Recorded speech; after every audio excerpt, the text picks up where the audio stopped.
This might be hard to believe, but the happiest moment of your life will be the moment you decide to kill yourself.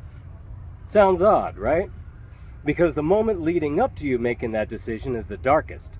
But once you have an easy solution to all your problems, poof! All that darkness is blown away like fog by a gust of wind. I ought to know. I've made that decision 3 times so far. You ever see one of your friends going through hard times and out of the blue they're suddenly cheerful? They give all their stuff away to their best friends inexplicably with a smile and tell everyone that they love them? They're going to clock out that night. You want to intervene? That's the time to do it. Me, all 3 times I had the best night ever. I appreciated every second because I knew it was going to be one of my last. You couldn't do anything to shake my mood because I knew that whatever you might say or do wouldn't matter soon. And man, you should have seen me with the girls. No fear of rejection at all, so I had nothing to lose, and I always scored. Problem is, it never worked out the way I intended it to. The first time, I'd gone and screwed up my life with drugs and blew my inheritance fast enough to make your head spin, and I ended up in debt in a very short time and was so ashamed I saw only one option. At the end of that night, I got high as a kite, took every pill in the house, went for a drive, and crashed my car 27 feet into a forest. Totaled my car and the airbag didn't go off. I didn't even leave my seat. I walked out without a scratch. Went down to the side of the mountain to a river and a waterfall I used to love, and cut my wrists and throat and stabbed myself in the heart. Well, at least I thought I did. I was covered the next morning in what they call hesitation marks and puncture wounds. The knife just wasn't sharp enough, it turns out. Or I'm immortal, hey, 6 of 1. The second time, I had planned to commit suicide by cop. Long story, I'll get to it later, but for 2 weeks of being on the lam, I was invincible. And I had more top-shelf girls than I had ever dreamed of having, because I knew I'd die just as dead whether I tried or not. So I went for it, and made my last few days count. Didn't get rejected once. And I became not just a fool who laughed at death, but one who looked for it, and it mattered how I went. My life had to end well in a moment of heroism, because anything I was going to do had to be done right. I would, therefore, not hesitate to charge into a burning building to save the maiden fair, or stand alone against a charge of howling savages. In death, I would be somebody, instead of the failure I was alive. And the third time, this doesn't make me look too good, does it? My life was in the toilet, and this time, it wasn't my fault. It really wasn't. But I decided that night was going to be the end of it, and I went out for one last good time.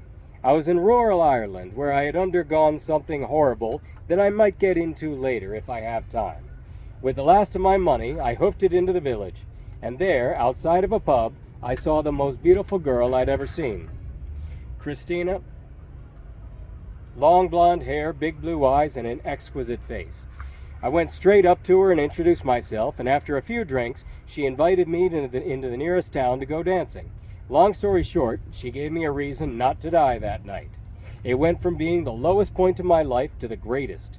I was still in a world of hurt, but I had a spring in my step.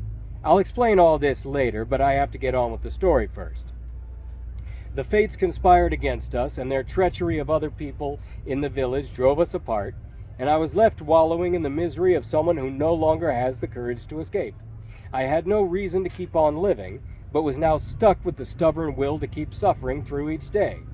Then I found a way to get her back. Shake off my pathetic self-pity, overcome every obstacle through sheer willpower, and become a big, bright, shining star. Which, spoiler alert, I have done. I found out about the art group that met every Monday night in the next town over and exhibited twice a year in popular venues, and I joined. On a borrowed bicycle, I rode the long and difficult way there in the evening, painted with 10 other artists for 3 hours, and then we went to a pub until midnight. I made friends, I honed my craft, and in the next show I sold every painting. I blew the people away and got offers for more shows, and I sold them as fast as I could paint them. I had money to spend and friends to go out with, and then I had girlfriends to be seen with. Seen by her. So she'd know I'd moved on even though I hadn't. So she'd know I was wanted by others. Then all of a sudden I had to leave Ireland. Another long story, but the short version is the bottom was about to fall out of the economy and I could no longer stay. I had to go to the U.S. and work hard, promote my art, and become a star so that I could come back and sweep her off her feet. I worked my ass off in a mob restaurant in Palm Beach, Florida, made a good chunk of change, and I began to study the Venusian arts so I would never make a mistake with a woman again. But Florida had its own problems, and that's why I chose to escape with Elizabeth. She had said Antigua was an artist's paradise with an art gallery on every corner. I'd be a star in no time. As a destination hotspot, the city attracted people from all over the world, and it was here I'd make my bones. Less than an hour away from the concrete sprawl of the capital, on twisty mountain roads through spectacular forests, the pavement becomes the make-you-car-sick cobblestones of La Antigua Guatemala, in a valley cradled by 3 volcanoes.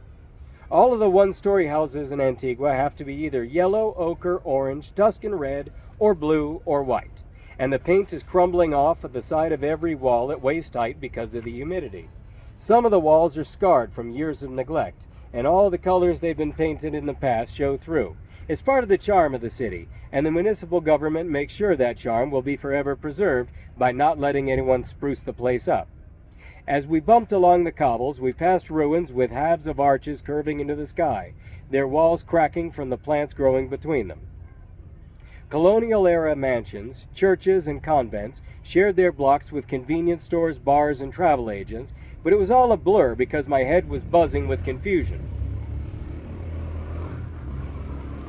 Elizabeth and Toto had been talking the entire time in Spanish, the whole way from the airport, with occasional nods to me where I sulked in the back seat. No acknowledgement of my relationship with her, no how I've missed you, nothing. It was as if in the 2 weeks since the last time we made love, we'd become strangers again. And she was the only person I knew in this brand new world that would have been the start of a brave adventure, but instead was very scary. And they weren't talking to me at all, as if I didn't merit more than a casual, "How was your flight?" Eventually, we bumped down a long tree-lined road and came to the gate of a small housing community. A wave to the guard, who unhooked and dropped the chain across the entry, and we were in. Finally, Elizabeth turned in her seat to look at me with dark-circled eyes. "Home sweet home," she said with little warmth. I glanced at the back of Toto's neck, at the pimple on it, and cut my eyes back to Elizabeth, who made a tiny, almost imperceptible shrug, almost as if to say, "Don't worry about it," but without enough effort. Like it didn't matter at all that this guy in the driver's seat was the man she'd warned me to stay away from at all costs. That he was dangerous, violent, and heavily armed, and given to drink excessive amounts on weekdays, and friends with enough of the police to get away with anything he did. "And don't let him pretend to become your friend," she told me. "Do not entertain any conversation with him." Yet, here we are. The car jolted sickeningly to a stop in front of a beautiful colonial-style house, and we spilled out into a warm evening. Some loud bird was squawking in a tall tree next to us, but aside from that, there was a peaceful, reassuring silence. Toto helped me drag my bags out of the car, and she disappeared through a small door inside the giant one, made some resounding clicks and thunks, and swung it open to dazzle me with the view of my new home. There was an elegant courtyard with a large fountain, and a hand-woven indigenous hammock hanging from 2 of the many columns holding up the roof. It was a house with a colonial-style inward focus, all of the rooms opening on the central atrium, and a few windows on the exterior, few but large, all with intricate black iron bars. The walls were painted in a warm 3-color wash that made it look dirty, but in a nice way, rustic.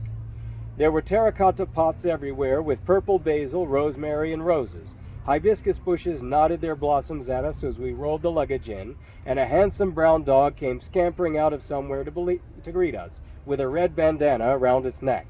Elizabeth showed the first sign of affection since we'd arrived, bending down and reaching out to hug him, mewling in a falsetto of, "Who's my pretty doggy? Who's my pretty dog? Did you miss me? Did you?" "That's my dog," Toto muttered quietly in English. "John," Elizabeth said, "this is Chumiliano de la Barba de Leche. His name," Toto said, "is Chumil." "That's the name you gave him," she corrected. He ground his teeth and looked at me for agreement. I didn't know whether I should give it or not. While Elizabeth was loving on the doggy, Toto showed me to my room, which had a huge bed that took up almost all the floor space, and an expensive-looking hand-woven bedspread. The cream and raspberry curtains were tied open with braided ropes and tassels, letting in the soft glow of the evening. We set my bags down on top of the bed, and he led me back out into the kitchen, where Elizabeth was cutting lines of cocaine on the countertop. Now, I do not like cocaine.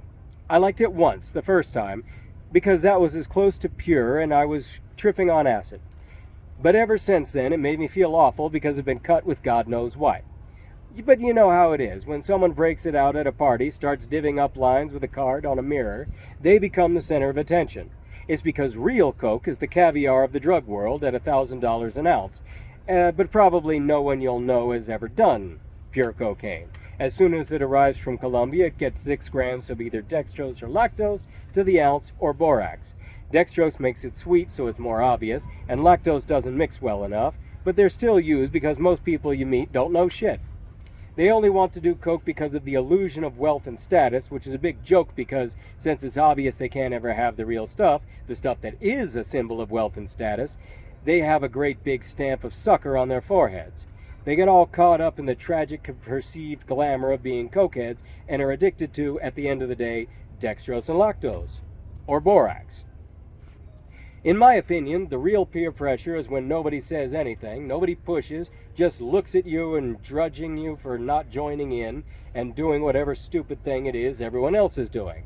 Just a bunch of people watching you without saying a word, and it's their silence that eggs you on to do something you don't want to do more than words ever could. All Toto had to do was snort a line and hold his rolled-up Quetzal note interrogatively toward me.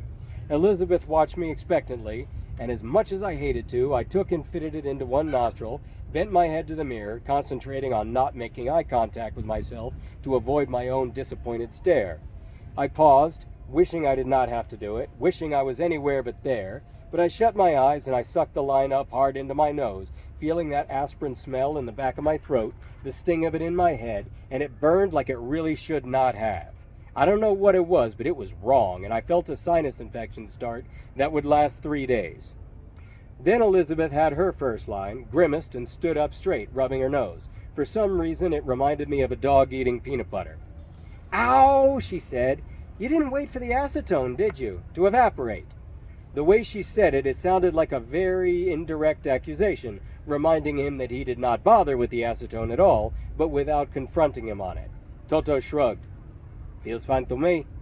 "Meh, it's not bad." It seemed like she was trying to cover up for not liking it, so it didn't look like she agreed with me, even though I hadn't said anything. They kept snorting, bugging me to have some more, myself, but I said no thanks. "What?" Toto asked. "Is not good enough for you?" Shit. "I just don't really do coke anymore." "Oh, listen to him. I don't really do coke anymore." "You never did do coke. Not real coke like this." "Real coke?" I thought. "Real coke doesn't burn, asshole." But I wasn't going to survive the first day if I got into a fight with this guy.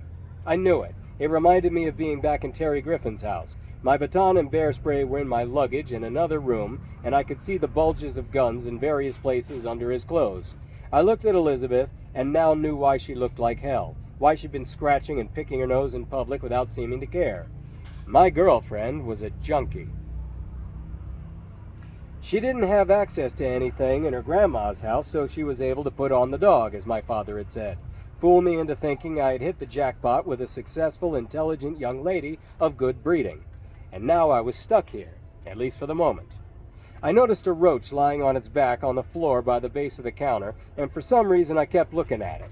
It was still alive, and every now and then would make a half-hearted attempt at righting itself. As soon as they'd snorted the last of it up, verbal diarrhea hit them, and they started storytelling, both of them acting a ridiculous tale out with complete song and dance there in the kitchen, tag-teaming the story with interruptions and clarifications, and swooping in to take the spotlight whenever the other paused long enough to light another cigarette. It was all so fast, their stream of consciousness rambling, that I couldn't follow it. A few pieces I recall about when they had lived somewhere and decided to open a hotel with some other guy in a small town near the lake. The problem was that the road narrowed the last little bit up to the house, so a taxi'd have trouble bringing guests up to the front door. They had tried to convince the neighbors that if they all sacrificed 2 feet of their front yards to make the road wider, the entire neighborhood could benefit from the new flow of customers. But no one agreed. You can't just waltz into a new place and tell the people that live there to give up even an inch of their land. So, out of frustration, the two men just grabbed hoes and shovels and started widening the road without anyone's permission. Now, street justice is big in Guatemala. Most people don't call the cops because they know the cops are useless. At best, they can't get to a crime scene in good time because they have no gas in their trucks due to the misappropriation of tax money by the last several presidents. At worst, they are members of their own gang and the worst gang in the country. So, the people often take the law into their own hands. The neighbors and their friends came out of the woodwork, and Elizabeth abandoned her boyfriend and their new partner. "Just took off," Toto said. "Not a word to either of us. You seem too busy for me to interrupt. Just ran away and left us at the mercy of the lynch mob." "Oh, please, it wasn't a lynch mob yet. It was a lynch warning. And see, you didn't get killed, did you? What kind of shit is that? You left us behind. You chose to ignore the wishes of the people, and I took the opportunity to go get us all lunch, which is my prerogative as a woman." "See," Toto asked me, "this is the kind of woman you want? She'll never have your back. You turn around and there's nothing but the dust from her tracks. It's not my job to have your back." The whole while they were talking, I would glance over at the dying roach, watching it twitch, punctuating their words with little kicks of one leg. They somehow segued into another story where they had a pickup truck, and they had been told not to take this old dirt road up a hill, even though it was a shortcut. They decided to ignore whoever's advice that was, and went on up the hill, right into the teeth of bandits with guns. Toto slammed on the brakes, throwing up a cloud of dust, and threw it into reverse, and Elizabeth was belly laughing at the memory of her realization that windshields don't stop bullets. She repeated that revelation a few times, laughing harder every time. I wished I found it as funny as she did. Really, the Elizabeth Morrow show wasn't nearly as charming when it's fueled by coke instead of weed. Or, I began to realize, maybe it never was charming and my standards were just rock bottom low when I saw it, because I was high too. They told me about scopolamine, this drug used to treat Parkinson's, which you could grind into a powder and blow into someone's face to turn them into a zombie. Go up to an ATM where someone's about to make a withdrawal, and they'll not only take out all their money and give it to you, they'll get into your car and do whatever you want for up to 4 hours. "It's the best," Elizabeth said. "Put the powder in between the pages of a magazine and just wait for someone to pick it up and start flipping through it. They are your slave from then on, and they won't have any memory of what you made them do. Great for breaking the ice at parties." I tried to keep my face from registering shock. Just nod, I thought. Just nod like you aren't disgusted and get out of this as soon as you can. It also made me nervous that Toto kept being nice to me with a transparently false sincerity. It was so painfully obvious that he was only pretending so he could trick me and lure me into some trap that I felt he knew I knew every time I looked into his rapist's eyes. At some point, Elizabeth said I should jump in the shower and wash off that airplane smell before we went out. "Where are we going?" I asked. "Bistro Cinq." She pronounced it Bistro Cinq, which I guess is the way you say it, but it sounded really pretentious the way she said it, like a junkie rubbing it in your face that she can speak French. "I'm trash, but I'm still better than you." I could feel a tension between the two of them, and I knew that they were waiting for me to be naked and vulnerable in the bathroom so they could do something against me, as if all of their thoughts were on the air. While they were telepathically communicating with one another, they were sending me the same messages without realizing it. "Lead the way," I said. The bathroom was nice, done in differently colored rustic terracotta tiles, with a diamond mosaic listello going around it at chest height. The shower was large enough for comfortable sex in any position, which I found odd to be thinking of at that moment, considering. They were with me the whole time, so I didn't get to take my bear spray or my baton with me into the bathroom along with my shampoo, just in case, and it felt like they knew that's what I was thinking. It was fine. I knew the spray would only fill up that small space and blind me as well, but the baton would be nice. I had to content myself with the towel rod, which could be easily ripped out of the wall if need be, and which I knew from experience would have a good sharp nail sticking out of each end.